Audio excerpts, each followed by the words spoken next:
দুইতলা foundation দিয়ে 16 কলমের উপর আপনারা অনেকেই 4 রুমের আধুনিক একতলা বাড়ির ডিজাইন করতে চাচ্ছেন। বাড়িটার ছাদ কত স্কোয়ার ফিট করবেন এবং ফাউন্ডেশন থেকে ছাদের নিচে পর্যন্ত খরচ কত টাকা যাবে, আজ এই ভিডিওটির মাধ্যমে আপনাদেরকে জানানোর চেষ্টা করব। ওয়েলকাম এভরিওয়ান, আসসালামু আলাইকুম। দর্শক, আজ যে বাড়িটি আপনারা দেখতে চলেছেন 16 কলম দিয়ে ফাউন্ডেশন থেকে ছাদের নিচে পর্যন্ত কাজের খরচ হয়েছে 9 লক্ষ টাকা। এর মধ্যে ভিট বালু ভরাটের খরচটাও ধরা হয়েছে। তো প্রথমত আপনারা বাড়ির ফ্লোর প্ল্যানটি দেখবেন। দৈর্ঘ্য 38 ফিট, প্রস্থ 35 ফিট, ভবনটির মোট ছাদ 1330 স্কোয়ার ফিট, 3% জমি। ভবনটিতে থাকছে 4টে মাস্টার বেডরুম, 2টা টয়লেট, কিচেন, ডাইনিং, ড্রয়িং সহ এই ডিজাইন 16 কলম দিয়ে নির্মাণ করা হয়েছে। ভবনটি মাটি ছাড়া 4 ফিট উচ্চতায়, বিম ঢালাই। এখন পর্যন্ত রডের প্রয়োজন পড়েছে মোট 3000 কেজি। এর ভিতরে আমাদের কিছু রড 200 কেজি মতো বেঁচে আছে, সেটা 8 মিলি রড। তো এই ভবনটির কাজগুলো কিভাবে করা হয়েছে, প্রত্যেকটি কলমে কত টাকা খরচ হয়েছে, কলমের সাইজ কত, মিস্ত্রি খরচ কত টাকা, সিমেন্ট রড কতটুকু ক্রয় করবে, তো আসুন দেখে নেওয়া যাক। দর্শক, আমাদের এই কলমের সাইজ আছে 10 বাই 12 ইঞ্চি। কলমে 16 মিলি রড, প্রত্যেকটি কলমে 67 কেজি রড। অতএব এই 16 কলমে প্রায় 1000 কেজির একটু বেশি রডের প্রয়োজন পড়েছে। বেজে 12 মিলি রড বেস খনন করা হয়েছে 4 feet by 4 feet, 14 inch base ঢালাই টেম্পার সহ। তো যাই হোক, বিমের সাইজ 10 ইঞ্চি বাই 12 ইঞ্চি, বিমেও 6 পিস 16 মিলি রড।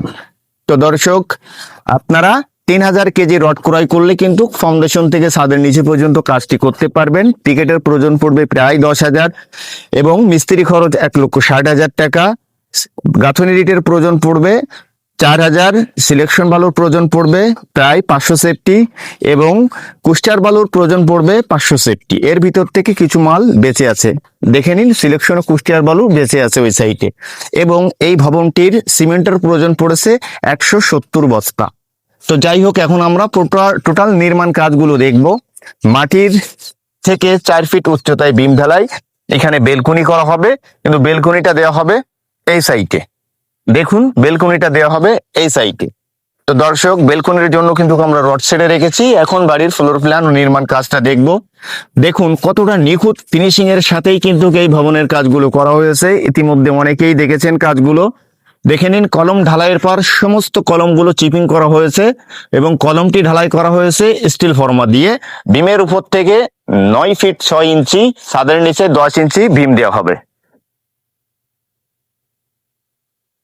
তো এই ভিটের ভিতরে বালু ভরাটের জন্য প্রায় 90,000 টাকা খরচ আসতে পারে। আসুন দেখে নেওয়া যাক কিভাবে। এই যে রুমটা দেখছেন, এটা একটা বেডরুম, ওটি একটি বেডরুম, 4 সাইডে 4টে বেডরুম এবং এক সাইড, এই সাইড থেকে সিঁড়ি উঠানো হবে। বিমটা 6 ইঞ্চি স্লোপ রাখা হয়েছে। তো দর্শক, এই বাড়িটার ছাদ দিতে কত খরচ যাবে, আর স্কোয়ার ফিট ছাদ দিতে খরচ যাবে প্রায় 310 থেকে 20 টাকা। অতএব আমাদের এই ভবনটির ছাদ দেওয়া পর্যন্ত ভিট বালু ভরাট থেকে শুরু করে মিস্ত্রি খরচ সহ 15 লক্ষ 15.5 লক্ষ টাকা ছাদ দেওয়া পর্যন্ত খরচ আসতে পারে, কিছু কম বেশি হতে পারে। তো যাই হোক, অনেক ভাই ব্রাদার কমেন্ট করছেন যে ভাই, আমি 16 কলম দিয়ে বাড়ি নির্মাণ করব, ফাউন্ডেশন থেকে ছাদের নিচে পর্যন্ত কত টাকার মালামাল ব্যবহার করে বাড়িটার কাজ করতে পারবো, তার কিছু এস্টিমেট আপনাদেরকে দেওয়া হলো। তো যাই হোক, যে যেখান থেকে এই ভিডিওটি দেখবেন, ভিডিওটি ভালো লাগলে লাইক করবেন, পেজে নতুন দর্শক হলে পেজটি ফলো দিয়ে আমাদের সাথে থাকবেন। ততক্ষণ পর্যন্ত সবাইকে জানাই আন্তরিক শুভেচ্ছা, অভিনন্দন। আসসালামু আলাইকুম।